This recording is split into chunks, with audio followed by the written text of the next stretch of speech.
আসসালামু আলাইকুম। এখন যে অঙ্ক নিয়ে কথা বলবো সেটা নবম দশম শ্রেণীর বীজগণিত ৩.৩ এর ২ টি উৎপাদক নিয়ে কথা বলবো। এখানে যে ১ম যে উৎপাদকটা লেখা আছে এটা ঢাকা বোর্ড ২০১৫ সাল এবং যশোর বোর্ড ২০২০ সাল এই ২ টা বোর্ডে এই অঙ্কটা আসছে এবং এখানে যে উৎপাদকের যে অঙ্কটা লেখা হয়েছে সেটা আপনার যশোর বোর্ড ২০১৯ সাল পরীক্ষাতে বিগত বছরে আসছে। তো চলুন অঙ্ক ২ টা করা যাক।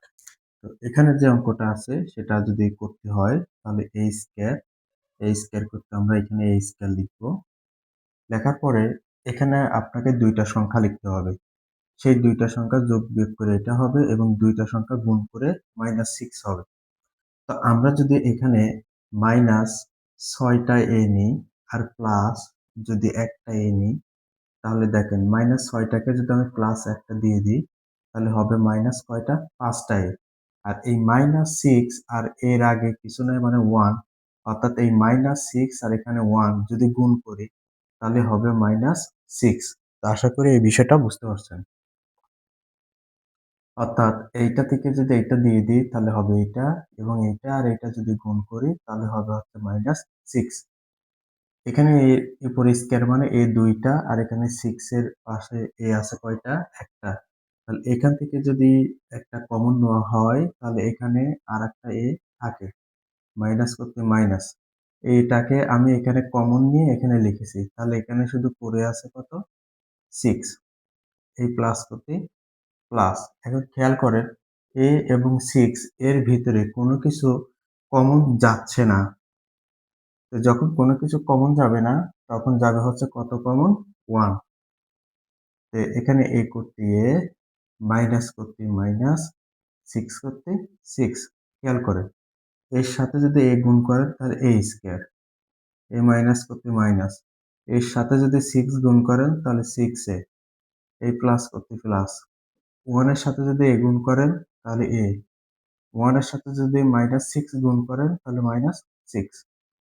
এখন খেয়াল করেন এই পাশে a-6 ডান পাশেও a-6 তাহলে এটা আবার কি যায়? কমন যায়। তাহলে এইটা এবং এইটা যদি কমন নিয়ে এখানে লেখা হয় তাহলে এখানে থাকে কত? a আর এখানে থাকে +1 এখানে থাকে +1 অর্থাৎ এটা হচ্ছে আমার এই অঙ্কের উত্তর। তো এখন আমাদের যে ২ নাম্বার যে অঙ্কটা আছে সেই অঙ্কটা যশোর বোর্ড ২০১৯ সালে আসছে। যদি এই অঙ্কটা যদি আমরা করতে চাই তাহলে a স্কয়ার করতে a স্কয়ার এখানে লিখতে পারি। তো আমরা এখানে যদি ৬ টা a যোগ নিই আর একটা যদি বিয়োগ নিই তাহলে ৬ টা থেকে যদি একটা আমরা বাদ দিই তাহলে আরো যোগ কয়টা থাকে? ৫ টা। যোগ কয়টা থাকে? ৫ টা। তো এখানে যে বিষয়টা বুঝতে হবে সেটা এই ৬ এর আগে প্লাস অর্থাৎ এর আগে কত আছে? 6 এর আগে প্লাস আর এখানে এর আগে কিছু নেই মানে কি আছে? 1 তাহলে প্লাস আর এই মাইনাস যদি গুণ করি তাহলে কি হয়? মাইনাস। এখানে আছে ৬ আর এখানে কিছু নাই মানে 1 তাহলে ৬ আর 1 গুণ করলে কত হয়? 6 অর্থাৎ এই ২ টা দিয়ে যোগ বিয়োগ করে মাঝেরটা হবে আর এই ২ টা গুণ করে শেষেরটা হবে। এর উপরে স্কয়ার মানে ২ টা। আর এখানে আছে কয়টা? ১ টা। তাহলে এখানে ২ টা এর মধ্যে যদি একটা কমন নিই তাহলে আরেকটা থাকে। এটাকে আমি এখানে কমন নিয়েছি। তাহলে এখানে আছে কত? 6। এবার এখানে যে চিহ্ন থাকে সেটাই যায়। এখন এই পরের অংশের মধ্যে কোনো কিছু মিল নাই। কোনো কিছু মিল নাই বলতে তখন কত যাবে? 1 যাবে। তাহলে করতে কি? a এই মাইনাস আর এই মাইনাসে কি হয়? প্লাস। এই 6 করতে কি? 6। এখন খেয়াল করেন।